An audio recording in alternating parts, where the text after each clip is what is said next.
चल सकते। अगर उस शिव की दया न हो, वो आपके गुरु दया न करें, नहीं चल सकते आप। और जिस तरह से शिव ईश्वर के रूप में हमको आपको नियंत्रित करते हैं, वो गुरु के रूप में भी शिष्य को नियंत्रित करती हैं। ईश्वर के रूप में जिस तरह से हम आप उसकी पकड़ में हैं, गुरु के रूप में भी जैसे जैसे शिष्य भाव आवेगा आप उनकी पकड़ में जाते चले जाएंगे। अगर पकड़ में नहीं गए तो चलना बड़ा कठिन हो जाएगा। ये रास्ता है बड़ा आसान, बड़ा सहज, बिल्कुल हल्का फुल्का, लेकिन किसी की दया पर निर्भर करता। वो आपके गुरु हैं। आप लाख चर्चा कर लीजिए, 3 सूत्र हैं ना आपके, दया मांगना, चर्चा करना, प्रणाम करना। लाख आप चर्चा कर लीजिए, लाख आप नमः शिवाय कर लीजिए, लाख दया मांग लीजिए, लेकिन जब तक उसकी दया निश्रित नहीं होती है शिष्य भाव पर या शिष्य पर, तब तक आप बढ़िया वाचक हो सकते हैं, बढ़िया बोल सकते हैं, आप शिव शिष्यता पर समझा सकते हैं आप, लेकिन शिव शिष्य नहीं हो सकते। शिव शिष्यता पर बहुत बढ़िया लेक्चर दे सकते हैं आप, सही अवधारणा दे सकते हैं आप, सही बात बता सकते हैं आप, लेकिन शिव शिष्य नहीं हो सकते।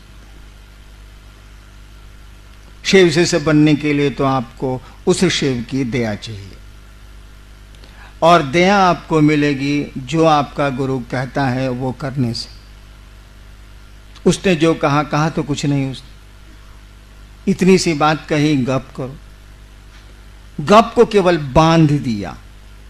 किस बिंदु पर गप करो? तो शिव गुरु हैं, ये लोगों को समझाओ, बस, और कुछ नहीं किया उसने। बाकी पहला और तीसरा सूत्र तो मैंने डाल दिए, मुझको मिले थे मैंने डाल दिए। सबसे पहले मुझको नमः शिवाय वायु वर्ग से मिला था, मैंने डाल दिया। बाद में समझ में आई बात कि खेला तो गुरु की दया का है, तो उसको पहले नंबर पर ले गए। गुरु आदेश था तो उसको दूसरे नंबर पर ले आए। अब उनकी चर्चा, शिव की चर्चा बिना उनकी दया से तो हो ही नहीं सकती है। शिष्य के जीवन के आधार ही गुरु हैं, इसीलिए पहले सूत्र में दया को रखा गया। उसको तो रखना ही रखना होगा। गुरु का आदेश 2 नंबर पर आया, 1 नंबर पर नहीं रहा, जबकि नियम है कि शिष्य के लिए गुरु का आदेश सर्वोपरि होता है। आपको तो उसको करना ही करना है। अन्य तो उनसे कहिए कि आपसे नहीं होता।